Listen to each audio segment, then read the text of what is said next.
Welcome to Hannity, and this is a Fox News Alert, and we are covering three major breaking stories tonight. We have breaking news that we'll share throughout the hour.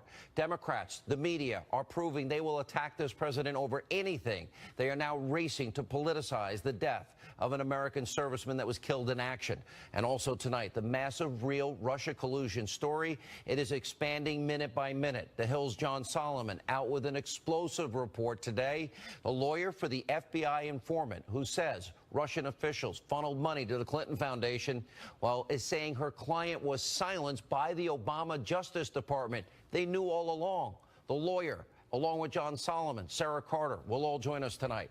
Also, finally tonight, the Senate Judiciary Committee, they are opening an investigation into the kickbacks, the racketeering, the bribery, the money laundering, the extortion that we told you about last night, all to secure the Uranium One deal. We'll cover all the details in tonight's breaking news opening monologue.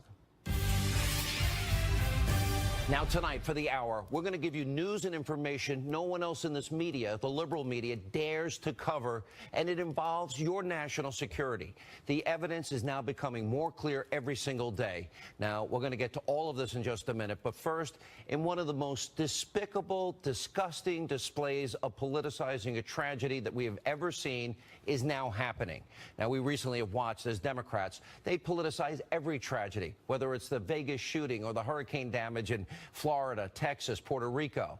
Democrats, their allies in the left-wing liberal mainstream media, they have now sunk to a disturbing new low, proving that in their eyes, our president, President Trump, can do nothing right. Now, the left in this country is now using the death of Sergeant LaDavid Johnson, who was killed earlier this month in Niger, to attack the president. And to do so, the media is using like the #1 Trump hater in the country, Congresswoman Frederica Wilson. You know, after President Trump called Sergeant Johnson's widow yesterday to do the right thing, offer his condolences, well, Congresswoman Wilson, who claims to have heard the conversation, said that President Trump told the widow that her husband, quote, knew what he signed up for. And apparently there was more to the sentence. The president reportedly also said he knew what he signed up for, but when it happens, it really hurts. It still hurts. The media is leaving that part out in most instances. Now, Congresswoman Wilson also went to CNN, of course, fake news, to continue to trash the president. They give everybody who wants to trash the president a forum over there for calling the widow and the president offering his condolences. Watch this. I didn't hear the whole phone call, but I did hear him say, I'm sure he knew what he was signing up for, and but it still hurts. I was livid when I heard that. To say that this young man stayed in school, did all the right things, went into the service, became a sergeant so quickly that he signed up for his own death? That is so insensitive. It is so taken out of context. Now, President Trump is firing back against the Congresswoman's claims. Watch this. Didn't say what that Congresswoman said. Didn't say it at all. She knows it, and she now is not saying it. I did not say what she said, and I'd like her to make the statement again, because I did not say what she said. Now, Congresswoman Wilson's attacks against the president are not a surprise. She has been vicious from day one against President Trump, going after him for months. We'll have more on that in a minute, which the media won't tell you. But first, let's assume for a second. Let's assume that maybe the president was slightly inarticulate in his offer of condolences to the sergeant's widow. Let's assume for just a second. Isn't what the president's saying here that anybody who signs up for the military, they know the danger, they're courageous, they're heroes. Every brave American who signs up to defend their country does so knowing those dangers, knowing they may end up making the ultimate sacrifice. Isn't that why we honor military members? Because they put their lives on the line for us every single day in America, and they don't ask for a whole lot in return? Isn't that part of the equation? Sergeant Johnson, to his family, our thoughts and prayers are with you. He is a hero. Everybody in this country should honor him for his service. And by the way, you have to be a really sick, twisted, ugly person that puts politics first, which most of the media is today, to think that the president got up out of bed, purposely got on the phone, and wanted to hurt this family after what happened to them. That's what you would have to believe this story. Look, I don't really think the president got on the phone to hurt the slain soldiers' family. He was being thoughtful. He was trying to comfort them. And by the way, the White House has witnesses. They say the context of the phone call is what's important.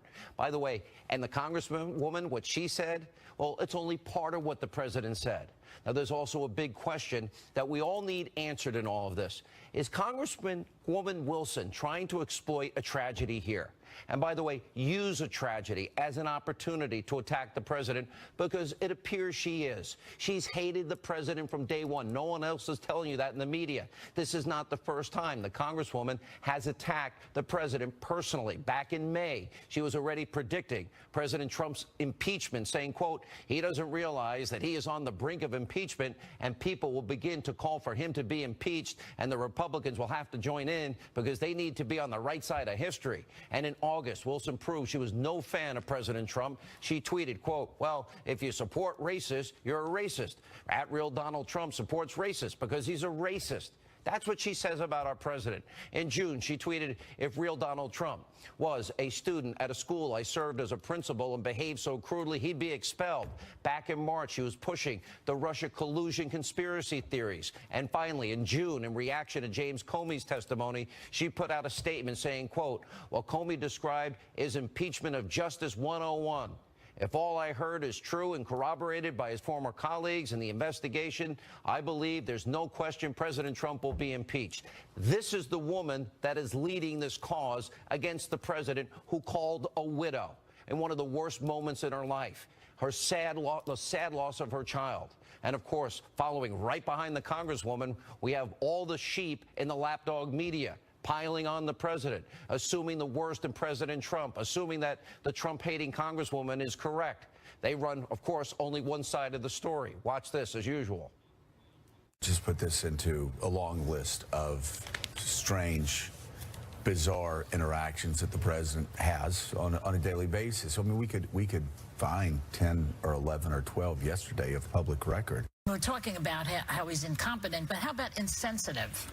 I don't think he has any compassion in him. You know? He really don't. He has no empathy. President Trump is now embroiled in a new controversy about what he said to the widow of Sergeant LaDavid Johnson, one of 4 soldiers killed in that ambush in Niger.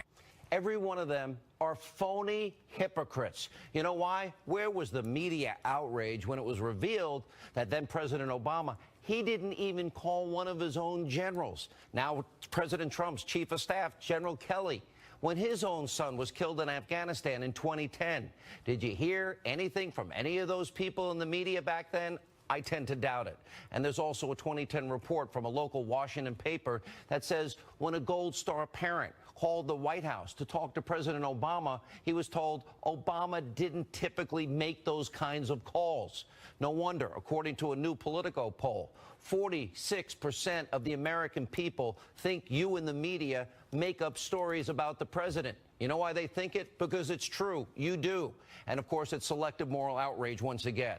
Now, in a few minutes tonight, you're going to meet a Gold Star mom, Karen Vaughn. She begged President Obama to not bring cameras when her son was being brought home in a coffin. And President Obama did it anyway. So I'm sick of everyone in the media, all their feigned outrage, all these lawmakers that hate President Trump and making their living off hating President Trump, like Congresswoman Wilson. I have a challenge for all of you overpaid, spoiled brats in the media. Okay, you care about the family? We should focus on the family. And guess what? I heard that this wife is pregnant. I'm going to personally donate. I've already done it. $14,000. You can donate $14,000 tax-free. So fake Jake Tapper, are you going to donate $14,000 and match it? Anderson Cooper, what about you? You make enough money. What about all you liberals over at Conspiracy TV? What about Rachel Maddow, Lawrence O'Donnell? You going to pony up? How about Humpty Dumpty Stelter? So I'm so sick and tired of all of you people exploiting tragedies, believing the worst, and doing nothing to help these people. Put up the money. Also tonight, our second breaking news story. The Hill's John Solomon has uncovered another massive Democratic scandal that is raising serious legal questions about the Obama administration and the Clintons. Now, here's a quick overview of what we now know as this is developing every hour. According to John Solomon and Circa News' Sarah Carter, in 2009, the FBI uncovered evidence showing that the Russia, remember? Russia, Vladimir Putin, that their nuclear industry officials were engaging in bribery and kickbacks and money laundering and other criminal activities. We knew about it in an effort to move and advance Vladimir Putin's influence on America's uranium market. Then inexplicably, knowing all of this, in 2010, while the bribery scheme was still going on, the Obama administration, they went on and approved the Uranium One deal. That gave Vladimir Putin, Russia, 20% of control of America's uranium, the foundational material to make nuclear weapons. There's also another major aspect to this story. The Hill and Circa are reporting that the FBI has evidence, including an eyewitness account, that Russian nuclear officials, quote, routed millions of dollars to the Clinton Foundation while Hillary was serving as Secretary of State and while she signed off on the Uranium One deal that gave 20% of our uranium to Vladimir. Now, tonight, the lawyer for the FBI informant, Victoria Tunsing, she says the Obama administration blocked her client from informing Congress and the American people about what he saw happening. Victoria will join us in a few minutes with an exclusive interview. But first, here's what we don't know and why you should be outraged. This is what the media won't tell you. According to both reports, the Obama administration, they kept evidence of this Russian bribery plot secret from Congress. And by the way, it's unclear if members of the government committee, the people that approved the Uranium One deal for Vladimir, knew what Russia was doing when they actually signed off on the agreement. There's evidence that shows that may in fact be true. And the Senate Judiciary Committee has now announced that they are launching an investigation into what key Obama administration officials knew and what they knew when. And for good reason. There are several high-profile officials that were involved in all of this. Here they are. Former Attorney General Eric Holder. He was a member of the committee that approved Uranium One. He had to know all of this. And he also headed the Department of Justice. They oversee the FBI. Now, to me, there's no way he didn't know about this Russian nuclear plot, and he needs to testify under oath what he knew, when he knew it. Did he withhold vital national security information? Then there's a now Deputy Attorney General, Rod Rosenstein, and he's now Deputy FBI Director, Andrew McCabe. Two other people, watch their names. They were the only ones who oversaw the FBI's investigation into this Russian bribery, so there's no way that they weren't aware of what was happening. So tonight, the burning question is, why were they silent? Why didn't they sound the alarm about Russia while uranium was being approved, this deal to give to Putin? And by the way, next on the list, Special Counsel Robert Mueller. He was the FBI director back in 2009 when all this probe was going on, the bribery probe. You know, given what we now know, Mueller should not be in charge of any investigation as it relates to Russia or Russian collusion or election interference because he has yet another massive conflict of interest. But since it appears that Mueller will be sticking around, maybe he should focus on the actual evidence of real Russian collusion. Everything is here, all the evidence. All that Mueller and his team needs to do is corroborate the facts. Now today, in an effort to be fair, to get answers, we reached out to Eric Holder, to Robert Mueller, Andrew McCabe, Rod Rosenstein, Bill and Hillary Clinton, the Clinton Foundation. We asked all of them to comment about these explosive reports. The Department of Justice did respond about McCabe and Rosenstein. They stated, quote, per long-standing department policy, we don't comment on the existence or course of investigations. The Clinton Foundation, they did get back to us. They're denying the story. And big surprise, we didn't hear back from any others that we reached out to. Shocker. Now, the Attorney General, Jeff Sessions, is also being asked about investigating this scandal. He was on Capitol Hill earlier today. He was pressed by Senator Chuck Grassley of Iowa about the Deputy Attorney General, Rod Rosenstein. Watch this. I would like to remind you that Deputy Attorney Rosenstein directly supervised the criminal case when he was U.S. Attorney in Maryland. I don't think it would be proper for him to supervise a review of his own conduct, do you? It would be his decision. He's a man of integrity and ability. If he feels that he has a inability to proceed with any investigation, it would be his responsibility to make that determination and should consult, as I told you I would, and as I have done with the senior ethics people at the department. I'm sorry, this is shocking that the Attorney General is refusing to flat out say Rod Rosenstein needs to recuse himself if the DOJ opens an investigation into this Russia bribery scandal. Sessions was also asked about having the FBI having evidence that Russians kicked back money to the Clinton Foundation. He refused to comment on that publicly. Now, we've been saying this for months. If the Attorney General believes in equal justice under the law, he needs to investigate the Clintons because there's overwhelming, incontrovertible criminal evidence against them. They should not get a free pass just because they have money, name, power, and influence. That's not how our system of justice is supposed to work. Joining us now, Gold Star mom, Karen Vaughn. I have known you for many, many years. You are the mother of Aaron Vaughn. He was one of 30 servicemen. He died. He was part of Extortion 17. You've met President Trump. You also, when your son's body was being brought back, you have a story to tell. Was President Trump empathetic to you? Did he show empathy for you? He was extremely empathetic, Sean. I've not only met him once, I've met him twice. We sat with him as Gold Star families met with him before the election, and then he also invited our family to the White House for a Gold Star families dinner and ceremony, a ceremony that he plans to continue, I understand, till he brings in a tremendous number of Gold Star families across this country. He is extraordinarily empathetic to the Gold Star family. What you at the time and the families, this was at the time, happened in Afghanistan in August of 2011, and it was the largest loss of military life in a single day. You and the families then asked President Obama.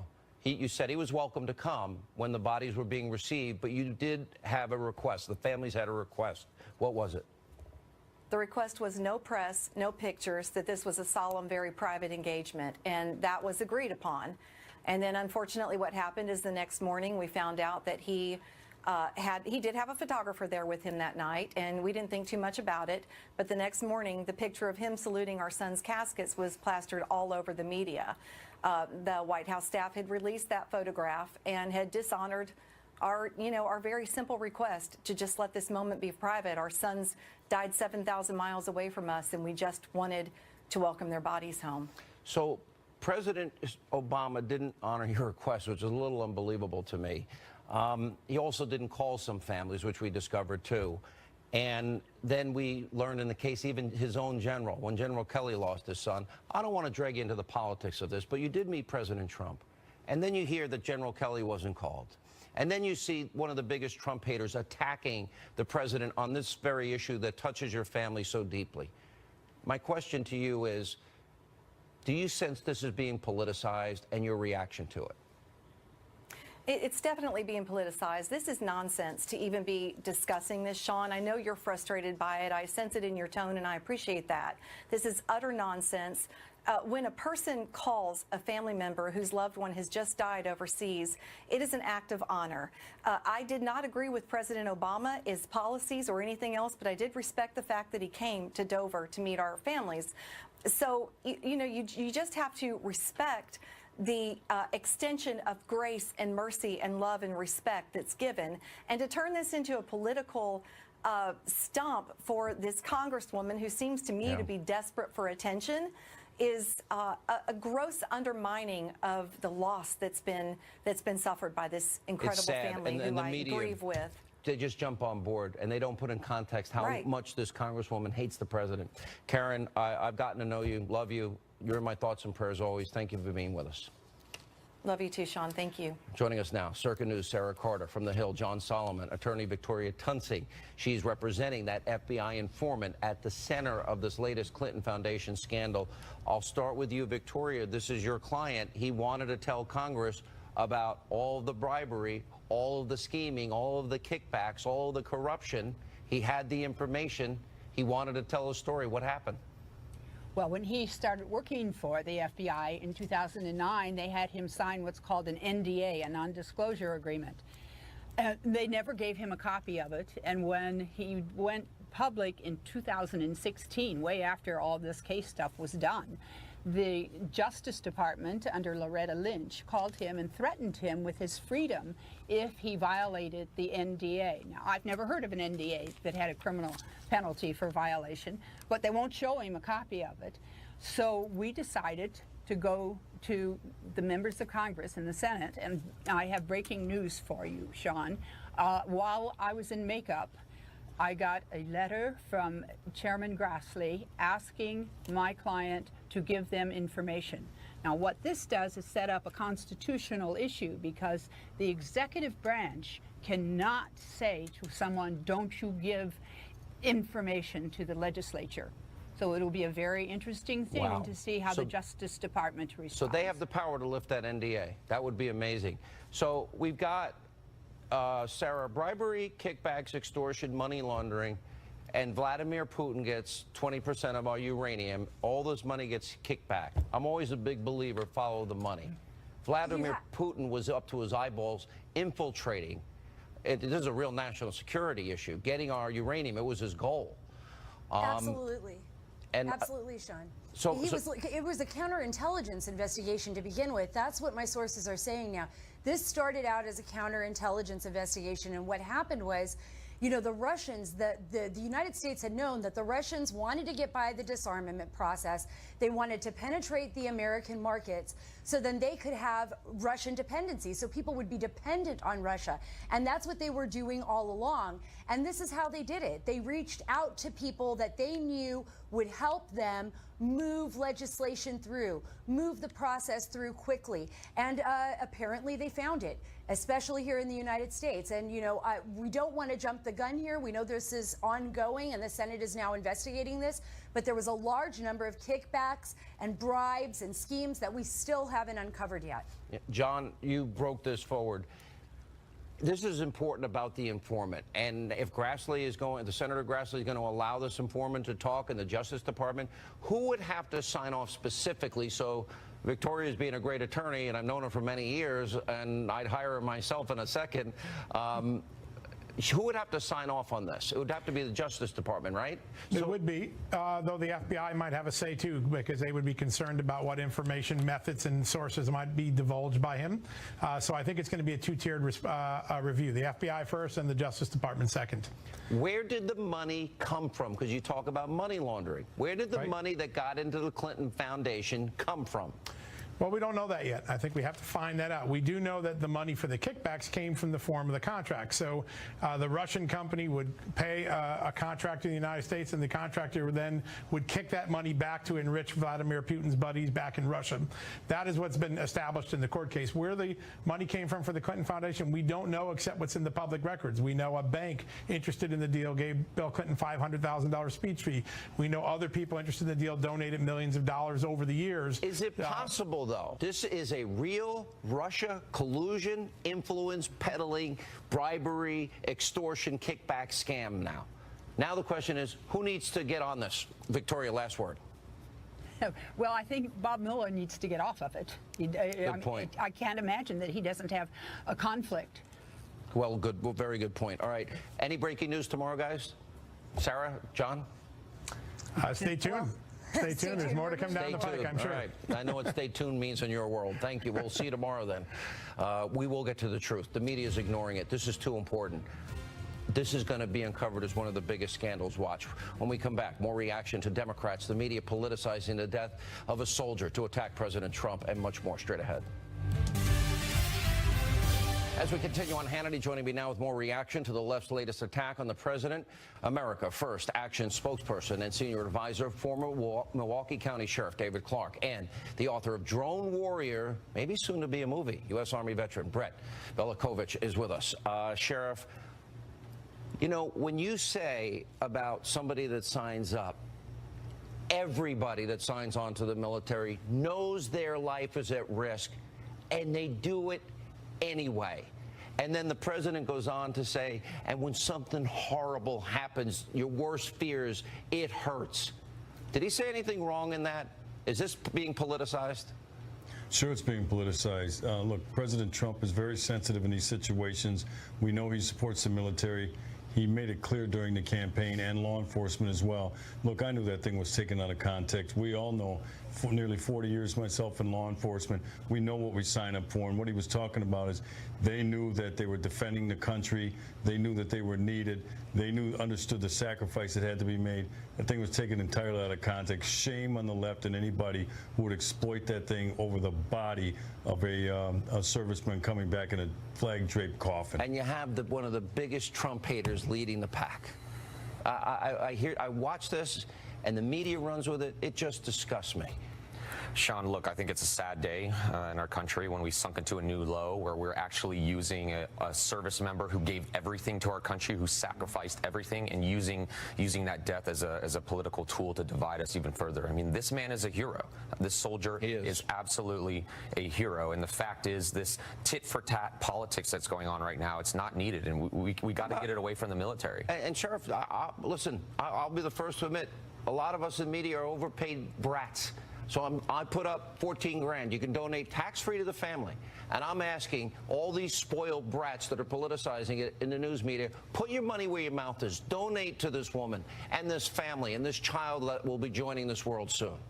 How about that? They won't do it. Yeah, you're right, and they won't do it because it's more important to them to get out their political score sheet and see how they can rep the President Donald Trump, for something that he did not do. This has been constant. The American people are tired of it. I'm tired of it. And I think the tables are being turned, though, because the American people are watching this and are disgusted by these political tactics. As our other guest said, the tit-for-tat that goes on a daily basis with this president, especially over the death of a serviceman who went over to serve this country with distinction, with honor, with courage. Last word, Brett. I've been thinking about this family all day long, and as the Congresswoman, when she put this out information, in the national media, I think that's highly disrespectful. It's something that's dangerous to do. And right now, this family is probably getting calls from reporters, getting emails from reporters all across the country that are sitting there saying, what did the president say? Did he disrespect you? And really not talk about what's important. And you said it before, is how can we help them? How can we do something about this grieving family out there? And I think that's what's now they get a double whack, because then the media is covering. They don't have to do this, but they did do it, and they deserve more respect. Respect them. Donate to the family. Absolutely. All right, thank you. When we come back, NFL Commissioner Roger Goodell, high-stakes news conference. He blew it today. Will the league put an end to players kneeling during the national anthem? We'll find out. Also tonight, I won't be in the studio tomorrow. There's a reason. We'll explain. We believe that our great American flag should be treated with reverence and respect, and that young Americans should be taught to love our country, honor our anthem, and proudly recite the Pledge of Allegiance. All right, that was the president last night talking about respecting the flag. And sadly, the national anthem controversy in the NFL, it doesn't seem to be going away anytime soon. Now, here's what the commissioner of the NFL, Roger Goodell, said at a news conference earlier today after meeting with the owners and the players. This is pretty sad. Watch this. Everyone should stand for the national anthem. That's an important part of our policy. It's also an important part of our game that we all take great pride in. And it's also important for us to honor our flag and to our country, and we think our fans expect us to do that. The fact is that we have about a half a dozen players that are protesting. We hope, and we're going to continue to work to try to put that at zero. That's what we'd like to do. But we want to make sure that we're understanding what the players are talking about, and that's complex. Meanwhile, it looks like professional athletes and their obsession with, quote, social justice in the workplace is now spreading to the NBA. On the opening night of the season, the Cleveland Cavaliers locked arms during the anthem, and LeBron James even wore sneakers with the words equality written on them. Joining us now is radio talk show host, he's nationally syndicated, Larry Elder, civil rights attorney Darryl Parks. I thought Roger Goodell wimped out today. This is the same NFL, Larry, as we've been discussing. You can't honor slain police in Dallas after the tragedy last year. You can't, on the 15th anniversary of 9/11, put the date on your cleats, never forget.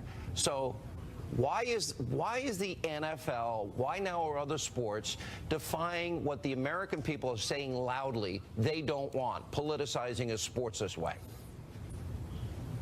It's a good question. It's also a good question about why the players, irrespective of how they feel about racism, about Donald Trump and how Donald Trump, in their opinion, dissed Colin Kaepernick, wouldn't you think they wouldn't want to take a baseball bat to a very successful business model? The NFL is probably the most successful sports business in the world, and they're losing patrons, they're losing fans, and fans also, Sean, double as taxpayers. Jerry Jones got $300 million from taxpayers to build the stadium that he later on sold for a profit. So they're just taking a baseball bat to a very successful business model. But the bottom line is this: Colin Kaepernick did this because of his perception of police brutality. In 2015, according to the Washington Post, there were 250 black people that were killed by the police, 500 whites. I dare say most of the people in your audience can't name a single one. And my point is, when it happens, as it happens rarely, of course the media goes into a frenzy over this. Darryl, what's your reaction to that? Last year, Sean. Darryl, what's your reaction to what Larry? One more thing, Sean. Yeah, go ahead, finish, Larry. Sean, one more question.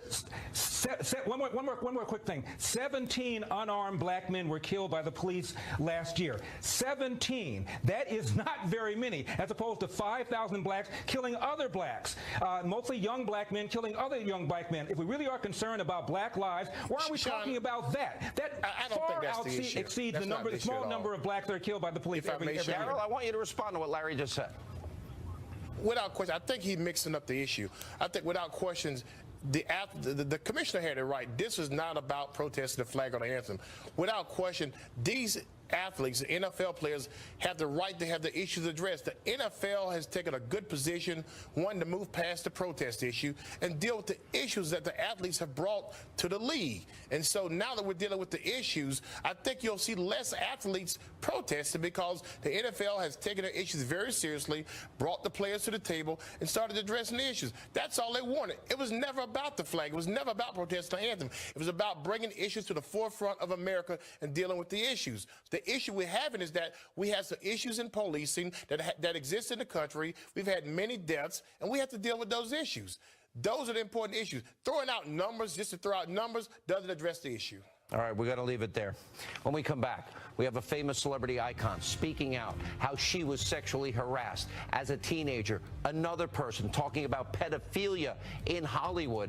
And we won't be in New York tomorrow. We have a big announcement straight ahead.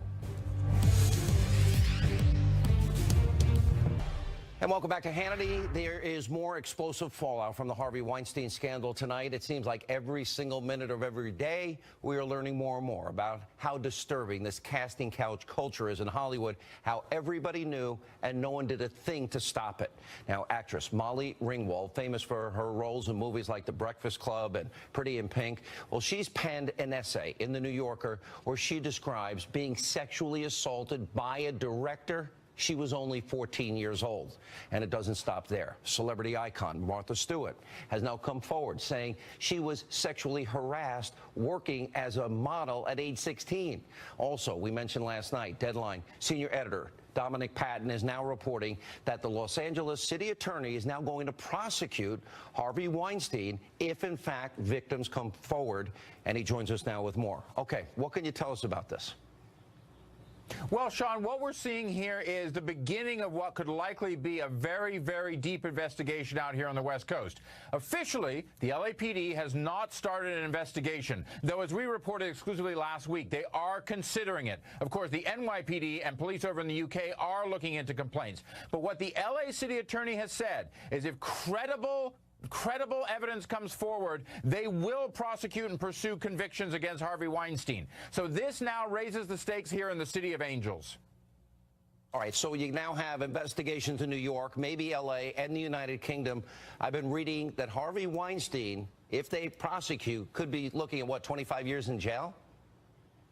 Something like that. I mean, you have to remember, it's very complex the way these work. Right now in the state of California, there is no statute of limitations on sex crimes like rape. However, that's based on a law that Jerry Brown signed into effect earlier this year that essentially was to recoup some of the things that Bill Cosby was able to get out of in his various allegations. But, and this is a big but, that law is only holding against crimes that have happened after January 1st, 2017.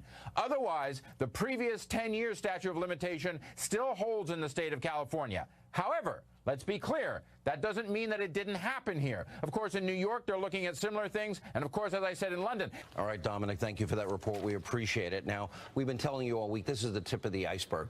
Listen to Corey Feldman talk about pedophilia in Hollywood. He talked about it on Nightline and on The View with Barbara Walters. Watch this. I can tell you that the #1 problem in Hollywood was and is and always will be pedophilia. That's the biggest problem for children in this industry. The casting couch even applies to children. Oh, yeah. Not in the same way. It's all done under the radar. Nobody talks about pedophilia. It's the big secret.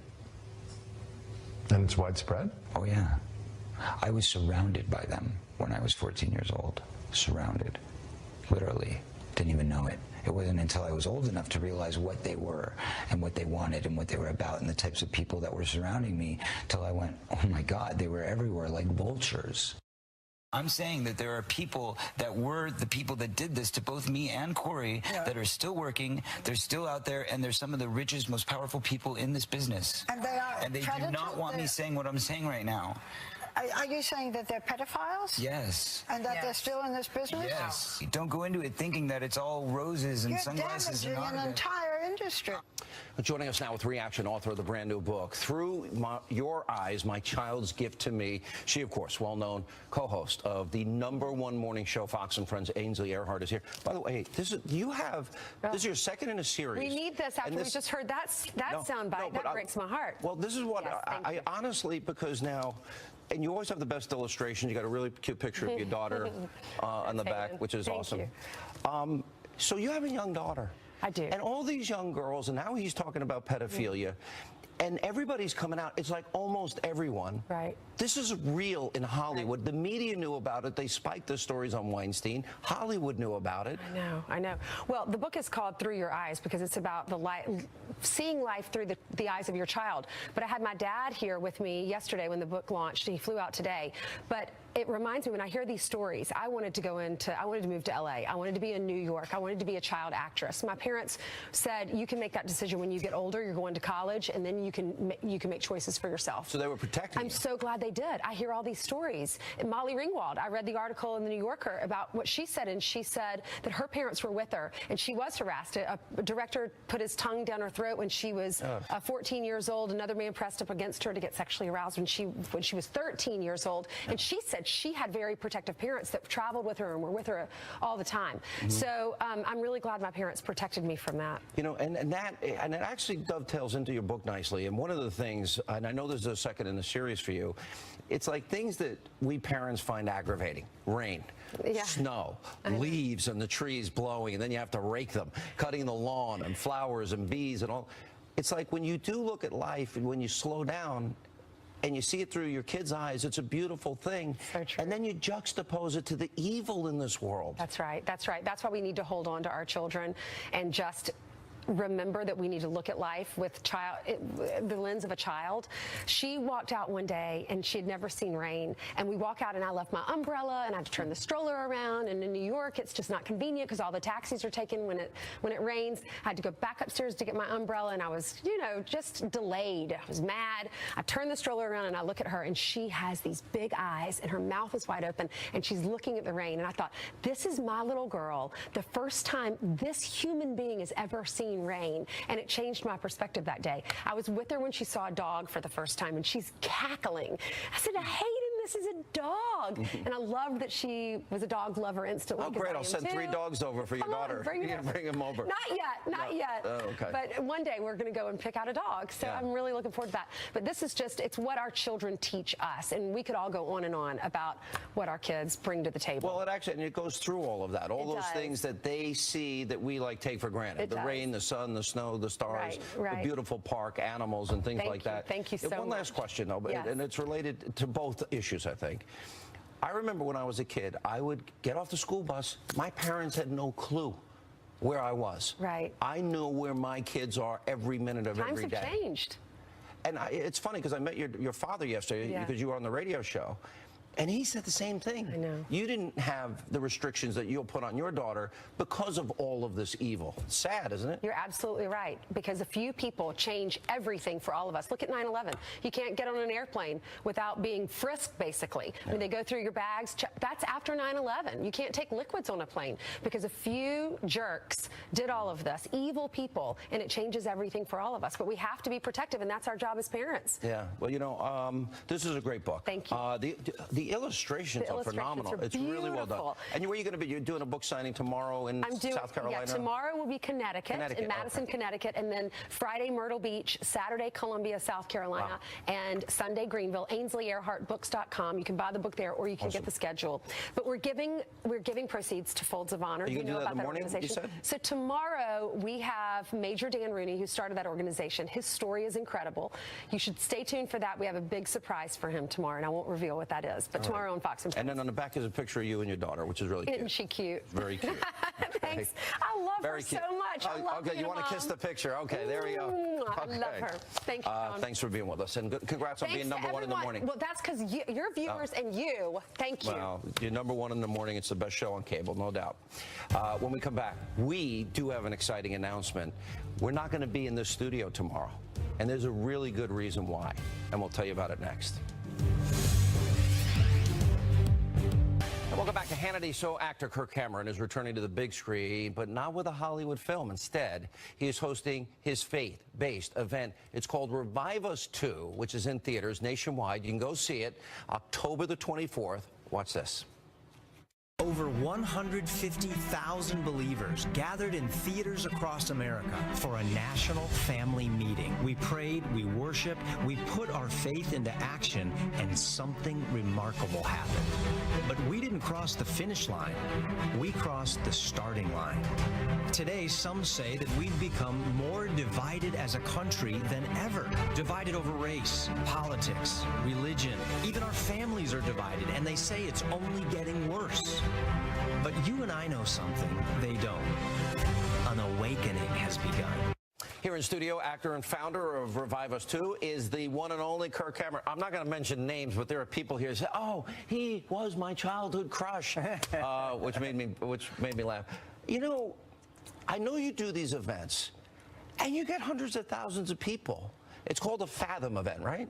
That's right. Fathom's the company that puts on alternative entertainment in the movie theaters. And I have an audience that I love to provide content for, and that's the family of faith. Yeah. And we've put these events together, and lots of people come because they leave inspired. And so they're in their theaters, wherever they happen to be in the country, and you can go like on this night, it's October the 24th. Right. And they buy tickets like they go into a movie. That's right. And where are you? And I'm going to be in Washington, D.C. on Tuesday night at the Museum of the Bible, which is an amazing gift. And we're going to be broadcasting into 800 movie theaters with hopefully a couple 100,000 people. I know hundreds of thousands of people go. Listen, I really believe everything about the Bible and church and Jesus. I believe the whole thing. But I'm a bigger sinner than you, and I don't go to church regularly. But I believe it all. And there seems to be in this country a revival of faith. I think that I won't mention all the crap that I've been discussing about Hollywood. You don't need to be dragged into that. But you hear all these horrible stories, and you're like creating an alternative. And I think Americans that are conservative and Christian feel like they don't want to be a part of people that have contempt for them anymore. I think you're exactly right. That's what I find. In the midst of the negative narrative that produces so much anxiety, division, and hostility, I travel around teaching marriage and family conferences at about 250 cities over the last 7 years. And I find that there's been a shift in the mentality of much of the culture. There is a fresh momentum building of people who want to lean into their faith, love God, love their spouse, their kids. How did you survive Hollywood? You're like normal. Yeah, well, I have my parents and a lot of good people to thank for that. It's not easy, obviously. Now, you're going to be explain all this on my radio show tomorrow, which I'm really excited. You're going to be on for like 40 minutes. We'll have more time. Where do people buy tickets for this? Because I want people to go. ReviveUs.com. ReviveUs.com. That's simple. Yep. All right. Great to see you again, my friend. Thank you. All right. That's all the time we have left. All right. Tomorrow night, I'm not going to be in this chair. We're going to Las Vegas for a very special reason, but I can't tell you now. We'll tell you tomorrow from Vegas. Thanks for being with us.